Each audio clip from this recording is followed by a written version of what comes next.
ಕರ್ನಾಟಕ ಮೀನುಗಾರಿಕೆ ಅಭಿವೃದ್ಧಿ ನಿಗಮದ ಅಧ್ಯಕ್ಷರಾಗಿ ಈ ಒಂದು ಕಾರ್ಯಕ್ರಮದಲ್ಲಿ ಅಮೂಲ್ಯವಾಗಿರುವಂಥ ಮಾತುಗಳನ್ನು ಆಡಿರುವಂಥ ಶ್ರೀಮತಿ ಮಾಲಾ ಬಿ ನಾರಾಯಣರವರೇ ಹಾಗೂ ಈ ಒಂದು ಕಾರ್ಯಕ್ರಮದಲ್ಲಿ ಭಾಗಿಯಾಗಿರುವಂತಹ ಈ ಎಲ್ಲ ಕಾರ್ಯಕ್ರಮದ ರೂವಾರಿಗಳು ಭಾಳ ಪ್ರಯತ್ನವನ್ನು ಪಟ್ಟು ಒಂದು ವಿದ್ಯಾಸಂಸ್ಥೆಯನ್ನು ಹೊರ ಹಾಕಬೇಕಾಗಿತ್ತು ಅಂದರೆ ಭಾಳ ಪರಿಶ್ರಮ ಇರ್ತದೆ.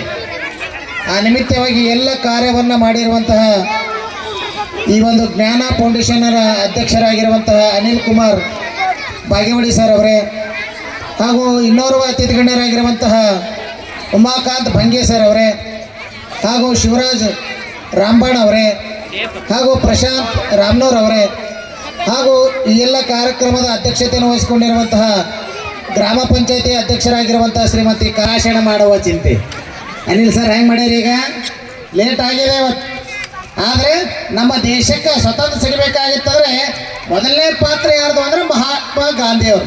ಹೌದಾ?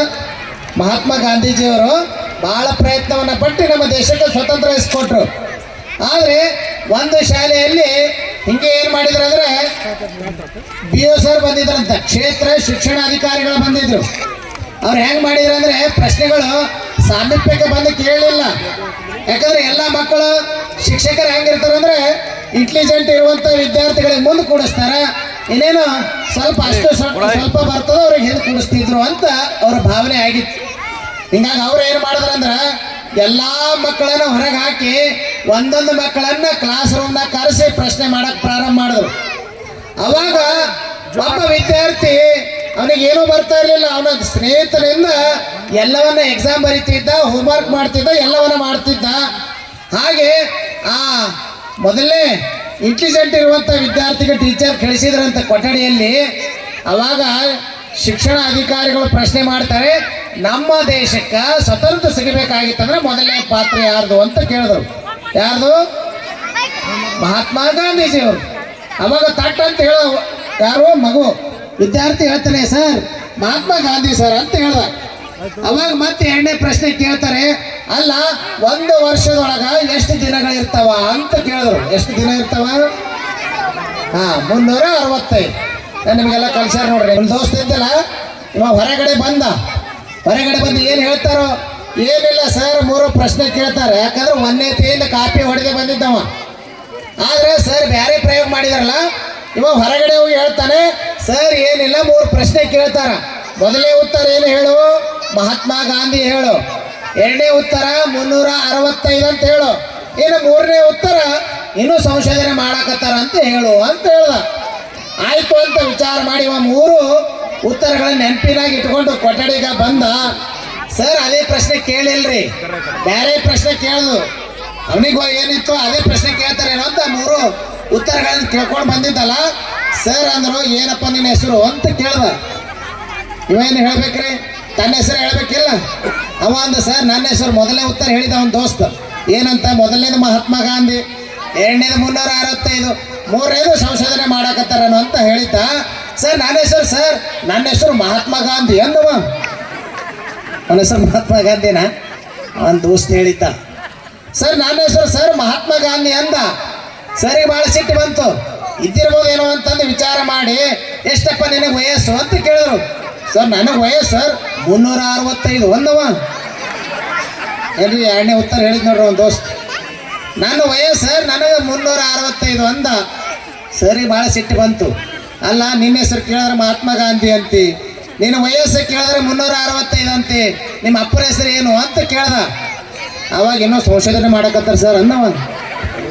ಹೇಳುವಂಥ ತಾತ್ಪರ್ಯವನ್ನಂತ ಕೇಳಿದ್ರೆ, ಬಹುಶಃ ನಾವೆಲ್ಲ ವಿದ್ಯಾರ್ಥಿ ದಿಶೆಯಲ್ಲಿ ತನ್ನ ಕಾಲ ಮೇಲೆ ನಿಂತು ನಾವು ಪ್ರಯತ್ನವನ್ನು ಪಡಬೇಕು. ಆ ಕೆಲಸವನ್ನು ಯಾರು ಮಾಡಿದ್ದಾರೆ ಅಂತ ನಾನು ಹೆಮ್ಮೆಯಿಂದ ಹೇಳ್ತೇನೆ. ನಮ್ಮ ಅನಿಲ್ ಕುಮಾರ್ ಸರ್ ಅವರು ಮಾಡಿದಾರೇನೋ ಅಂತ ಜೋರಾಗಿ ಚಪ್ಪಾಳೆಯನ್ನು ತಟ್ಟಿ ಅವರಿಗೆ ಅಭಿವಂದಿಸೋಣ. ಯಾಕಂದರೆ ಸುಮಾರು 13-14 ವರ್ಷ ಆಯ್ತು ಭಾಳ ಪ್ರಯತ್ನವನ್ನು ಪಟ್ಟು ಒಂದು ಶಾಲೆ ತೆಗಿಬೇಕಾಗಿತ್ತಂದರೆ, ಒಂದು ವಿದ್ಯಾಸಂಸ್ಥೆ ಹೊರ ಹಾಕಬೇಕಾಗಿತ್ತಂದ್ರೆ ಭಾಳ ಪರಿಶ್ರಮ ಇದೆ. ಒಂದು ಗಾಡಿ ತೊಗೊಳ್ತೀರಿ, ಗಾಡಿ ತೊಗೊಳ್ಬೋದು, ಆದರೆ ಒಂದು ಕಾರ್ ಆಗಲಿ ಒಂದು ಹೀರೋ ಹೊಂಡಾ ಬೈಕ್ ತೊಗೊಂಡ್ವಿ ಅಂದರೆ ಗಾಡಿ ತೊಗೊಳ್ಳೋದು ಭಾಳ ದೊಡ್ಡದಲ್ಲ, ಗಾಡಿ ಮುಂದೆ ನಡ್ಸ್ಕೊಂಡು ಹೋಗುವಂಥದ್ದು ಭಾಳ ದೊಡ್ಡದು. ಹಾಗೆ ಒಂದು ವಿದ್ಯಾಸಂಸ್ಥೆ ತೆಗಿಬೇಕಾಗಿತ್ತಂಥದ್ದು. ಆ ನಿಮಿತ್ತವಾಗಿ ನಮ್ಮ ಅನಿಲ್ ಕುಮಾರ್ ಸರ್ ಅವರಿಗೆ ಏನು ಜೋಡೆತ್ತಂತೀವಿ ನೋಡ್ರಿ, ಸತಿಪತಿಗಳೊಂದಾದ ಭಕ್ತಿ ಹಿತವಾಗಿ ಪೂಜೆ ಶಿವಂಗೆ, ಸತಿಪತಿಗಳೊಂದಾಗದ ಭಕ್ತಿ ಅಮೃತದಲ್ಲಿ ವಿಷ ಬೆರೆಸಿದಂತೆ ಅಂತಕ್ಕಂಥ ಮಾತನ್ನ ಹೆಂಗೆ ಹೇಳ್ತಾರೋ ಶರಣರು. ಹಾಗೆ ಅನಿಲ್ ಕುಮಾರ್ ಸರ್ ಜೊತೆ ಕೈಗಳಿಗೆ ಕೈ ಜೋಡಿಸುವಂತ ಕಾರ್ಯವನ್ನು ಯಾರು ಮಾಡ್ತಾ ಇದಾರೆ ಅಂತ ಕೇಳಿದ್ರೆ ನಮ್ಮ ಸಂಗೀತ ಮೇಡಮ್ ಅವರು ಮಾಡ್ತಾ ಇದಾರಲ್ಲ. ಜೋರಾಗಿ ಚಪ್ಪಾಳಿನ ತಟ್ಟೋಣ. ಬಹುಶಃ ಇಂಥ ಶಾಲೆ ಇವತ್ತು ನೋಡು ಅವ್ರು ಮನದಾಳದ ಮಾತು ಹೇಳಿದ್ರು. ಭಾಳ ಶಾಲೆಗಳಿಗೆ ಏನಿರ್ತವೆ ಅಂತ ಕೇಳಿದ್ರೆ 99% ತಗೊಳ್ಬೇಕು ಅಂತಕ್ಕಂಥ ಭಾವ ಇರ್ತದೆ. ಆದರೆ ಮೇಡಮ್ ಅವ್ರದ್ದು ಪ್ರಯತ್ನ ಹಾಗೇ ಇದೆ, 99% ಫಲಿತಾಂಶ ತೆಗಿಬೇಕು ಅಂತ. ಆದರೆ ಸರ್ ಅವ್ರದ್ದು ಏನಿದೆ ಅಂದರೆ ಅಲ್ಲಿ ಪರ್ಸೆಂಟೇಜು ಇರಬೇಕು, ಆ ಮಕ್ಕಳಿಗೆ ಸಂಸ್ಕಾರನೂ ಕೂಡ ಸಿಗಬೇಕು ಅಂತ. ಬಹುಶಃ ಭಾಳ ವಿದ್ಯಾಸಂಸ್ಥೆಗಳು ಪರ್ಸೆಂಟೇಜ್ ತೆಗೆದುಕೊಳ್ಳುವಂಥ ವಿದ್ಯಾಸಂಸ್ಥೆಗಳಿದ್ದರೆ ಬಹುಶಃ ಈ ವಿದ್ಯಾಮಂದಿರ ಕಾನ್ವೆಂಟ್ ಹಿರಿಯ ಪ್ರಾಥಮಿಕ ಶಾಲೆ ಏನೆಂದರೆ ಇವತ್ತು ಪರ್ಸೆಂಟೇಜ್ ಜೊತೆಗೇನೆ ಸಂಸ್ಕಾರ ಸಿಗುವಂಥ ಶಾಲೆ ಯಾವುದಾದ್ರೂ ಇದ್ರೆ ಅದು ವಿದ್ಯಾಮಂದಿರ ಶಾಲೆ ಅಂತಕ್ಕಂಥ ಮಾತನ್ನು ಈ ಸಂದರ್ಭ ಹೇಳಬೇಕಾಗ್ತದೆ. ಆ ನಿಮಿತ್ತವಾಗಿ ಇವತ್ತು ಸುಂದರವಾಗಿರುವಂಥ ಶಾಲೆ. ಈ ಶಾಲೆಯಲ್ಲಿ ಒಳ್ಳೆಯ ಸಿಬ್ಬಂದಿ ವರ್ಗ ಏನ್ರಿ, ಅವರಲ್ಲಿ ಎಷ್ಟು ಸಂಸ್ಕಾರ ಇದೆ ನೋಡ್ರಿ. ಒಂದು ಪಾಠ ಮಾಡುವಂಥ ಗುರುಗಳಲ್ಲೂ ಕೂಡ ಸಂಸ್ಕಾರ ಇರಬೇಕು. ಅಂದಾಗ ಮಾತ್ರ ಶಾಲೆ ಇನ್ನೂ ಎತ್ತರ ಮಟ್ಟಕ್ಕೆ ಹೋಗೋಕ್ಕೆ ಸಾಧ್ಯ ಇದೆ. ಬಹುಶಃ ಎಲ್ಲ ಶಿಕ್ಷಕ ವೃಂದದವರು ಅಷ್ಟೇ ಸಂಸ್ಕಾರವಂತರಿದ್ದಾರೆ. ಬಹುಶಃ ಇಲ್ಲಿ ಪರಮ ಪೂಜ್ಯ ಅಂತದ್ದು ಒಂದೇ, ಇಲ್ಲಿ ಜಾತಿ ಮತ ಪಂಥ ಭೇದ ಭಾವವನ್ನು ಮರೆತು ಎಲ್ಲರೂ ಒಂದಾಗಿ ಚೆಂದಾಗಿ ವಿದ್ಯೆಯನ್ನು ಕಲಿಸಬೇಕು ಅಂತಕ್ಕಂಥ ಭಾವ ಈ ಶಾಲೆಯ ಮುಖ್ಯ ಗುರುಗಳನ್ನು ಹಿಡ್ಕೊಂಡು ಆದಿಯಾಗಿ ಎಲ್ಲ ಶಿಕ್ಷಕರ ವೃಂದದವರಿಗಿದೆ. ನಾನು ಒಂದು ಮಾತನ್ನು ಹೇಳ್ತೇನೆ, ವಿದ್ಯೆ ಎಂಬುದು ಸಾಗರ. ರಾಷ್ಟ್ರಕವಿ ಕುವೆಂಪು ಅವರು ಒಂದು ಮಾತನ್ನು ಹೇಳ್ತಾರೆ, ಮಕ್ಕಳೇ ಕೇಳಿ. ವಿದ್ಯೆ ಎಂಬುದು ಸಾಗರ, ಈ ಬಲು ಬೇಸರ. ಸರ್ ಹೇಳಿದ್ರಲ್ಲ ಅನಿಲ್ ಕುಮಾರ್ ಸರ್, ನಾವು ಬರೀ ಸಂಸ್ಕಾರ ಕಲಿಸಿದ್ರೆ ಸಾಕಾಗಂಗಿಲ್ಲ, ಪಾಲಕ ಪ್ರತಿನಿಧಿಗಳ ಕರ್ತವ್ಯನೂ ಕೂಡ ಭಾಳ ದೊಡ್ಡದು. ಇವತ್ತು ರಿವಿಷನ್ ಮಾಡಿಸ್ತಾರೆ, ಶಾಲೆಯಲ್ಲಿ ಪಾಠಗಳನ್ನು ಹೇಳಿದ್ರು ಕೂಡ ಮನೆಗೆ ಹೋಗಿದ ಮೇಲೆ ಪಾಟಿ ಏನಂತ್ರಿ ಬ್ಯಾಗ್ ಬೀಸಾಕಿ ನೀವು ಆಟ ಆಡಕ್ಕೆ ಹೋದ್ರೆ ಅದು ತಲೆಗೆ ಹತ್ತಂಗಿಲ್ಲ. ಮೇಡಮ್ ಅವ್ರು ಹೇಳಿದ್ರಲ್ಲ, ಮಾಲಾ ಬಿ ನಾರಾಯಣರಾವ್ ಮೇಡಮ್ ಅವರು, ಲಕ್ಷ್ಮಿ ಬರಬೇಕಾಗಿತ್ತ ಮೊದಲನೇ ಪಾತ್ರ ಯಾರ್ದು? ಸರಸ್ವತಿದು. ಸರಸ್ವತಿ ಎಲ್ಲಿ ಇರ್ತಾಳಲ್ಲಿ ತಾನೇ ಲಕ್ಷ್ಮಿ ಬರ್ತಾಳೆ. ಮತ್ತು ನೀವು ಲಕ್ಷ್ಮಿ ತೊಗೊಂಡ್ರೆ ಸರಸ್ವತಿ ಒಲೆಕ್ಕೆ ಸಾಧ್ಯನೇ ಇಲ್ಲ. ಹೀಗಾಗಿ ಇವತ್ತು ನಾವೇನು ಮಾಡಬೇಕಾಗಿದೆ ಅಂತ ಕೇಳಿದ್ರೆ, ವಿದ್ಯೆ ಎಂಬುದು ಸಾಗರ, ಈಜಲು ಬೆಲೆ ಬೇಸರ. ಈಜಿ ದಡ ಸೇರಿದರೆ ಅವನ ಜೀವನವೇ ಒಂದು ಸುಖ ಸಾಗರ ಅಂತ. ಹಾಗೆ ಇವತ್ತು ಜೀವನ ಸುಖ ಸಾಗರದತ್ತ ನೀವು ನಡಿಬೇಕಾಗಿತ್ತಂದರೆ ವಿದ್ಯೆ ಭಾಳ ದೊಡ್ಡದಾಗಿರುವಂಥದ್ದು ಅಂತಕ್ಕಂಥ ಮಾತನ್ನು ಈ ಸಂದರ್ಭ ಹೇಳಿ, ನನ್ನೆಲ್ಲ ಆಸ್ತಿ ಮಾಡೋದು ಬೇಕಾಗಿಲ್ಲ, ಮಕ್ಕಳನ್ನೇ ಆಸ್ತಿಯನ್ನಾಗಿ ಮಾಡಿ ಅಂತಕ್ಕಂಥ ಮಾತನ್ನು ನಮ್ಮೆಲ್ಲ ಪಾಲಕ ಪ್ರತಿನಿಧಿಗಳಿಗೆ ಒಂದು ಸಂದೇಶವನ್ನು ಕೊಡ್ತೇನೆ. ಮಕ್ಕಳಿಗಾಗಿ ಅಲ್ಲಿ ಪ್ಲಾಟ ಅಲ್ಲಿ ಹೊಲ ತೊಗೊಂಬೋದು ಬೇಕಾಗಿಲ್ಲ, ಆ ಮಕ್ಕಳಿಗೆ ಒಳ್ಳೆ ಶಾಲೆಗಳಿಗೆ ಹಾಕಿಸಿ. ನನ್ನ ಮಗ ಶಾಲೆಗೆ ಹೊಂಟಾನೇ ಇಲ್ಲ ಏನ್ರಿ, ನೀವು ಎಂಥ ಆಶ್ಚರ್ಯಕರ ಅಂದರೆ, ಬಹುಶಃ ನಮ್ಮ ವಿದ್ಯಾಮಂದಿರ ಶಾಲೆಯಲ್ಲಿ ಪ್ರತಿ ತಿಂಗಳ ಪಾಲಕರ ಮೀಟಿಂಗ್ ಅಂತ ಇರ್ತವೆ. ಪಾಲಕರ ಮೀಟಿಂಗಿಗೆ ನೀವು ಬರ್ರಿ ಅಂತ ಒಂದು ಲೆಟ್ರ್ ಹಾಕ್ತಾರೆ, ಫೋನ್ ಮಾಡ್ತಾರೆ, ಅಥವಾ ನಿಮ್ಮ ವಿದ್ಯಾರ್ಥಿಗಳಿಗೆ ಹೇಳ್ತಾರೆ. ನೀವು ಯಾರೂ ಬರೋಂಗಿಲ್ಲ. ನಮ್ಮ ಮನ್ಯಾಗ ಒಂದು ಎಮ್ಮೆ ಕಾಳು ಮೈಸಲಕ್ಕೆ ಹೋಗಿರ್ತಾರೆ, ಒಂದು ಅರ್ಧ ತಾಸೆ ನಮ್ಮ ಕಣ್ಣು ತಪ್ಪಿ ಎಲ್ಲೋ ಹೋಯ್ತು ಅಂದ್ರೆ ನಾವೇನು ಮಾಡ್ತೀವಿ, ಊರಂದೆಲ್ಲ ಜನರಿಗೆ ಕೇಳ್ತೀವಿ, ಯಾರ್ಯಾರಿಗೂ ನಾನು ಎಮ್ಮೆ ನೋಡಿದೇನಪ್ಪ ಅಂತ ಒಂದು ಅರ್ಧ ತಾಸು ಕಣ್ಮರೆ ಆದರೆ ನಾವೆಲ್ಲ ಹುಡುಕ್ತೇವೆ.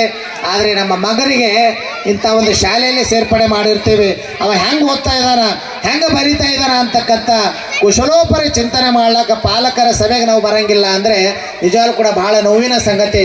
ಕೇವಲ ಶಿಕ್ಷಕ ವೃಂದದ ಮೇಲೆ ಒಂದು ದೊಡ್ಡದಾಗಿರುವಂಥ ಗುರುತರವಾಗಿರುವಂಥ ಜವಾಬ್ದಾರಿ ಅಲ್ಲ, ಶಿಕ್ಷಕರ ಮೇಲೆ ಎಷ್ಟು ಜವಾಬ್ದಾರಿ ಅದೇನೋ ಅಷ್ಟೇ ಪಾಲಕರ ಪ್ರತಿನಿಧಿಗಳ ಮೇಲೆ ಕೂಡ ಅಷ್ಟು ಜವಾಬ್ದಾರಿ ಇದೆ ಅಂತಕ್ಕಂಥ ಮಾತನ್ನು ಈ ಸಂದರ್ಭದಲ್ಲಿ ನಿಮಗೆಲ್ಲ ತಿಳಿಸಿ, ಬಂದಂಥ ಎಲ್ಲ ಮಕ್ಕಳಿಗೆ ಆ ಸರಸ್ವತಿಯ ವಿದ್ಯಾ ಕೊಡುವಂಥ ಶಕ್ತಿಯನ್ನು ಆ ಸರಸ್ವತಿ ನಿಮಗೆಲ್ಲ ಕರುಣಿಸಲಿ.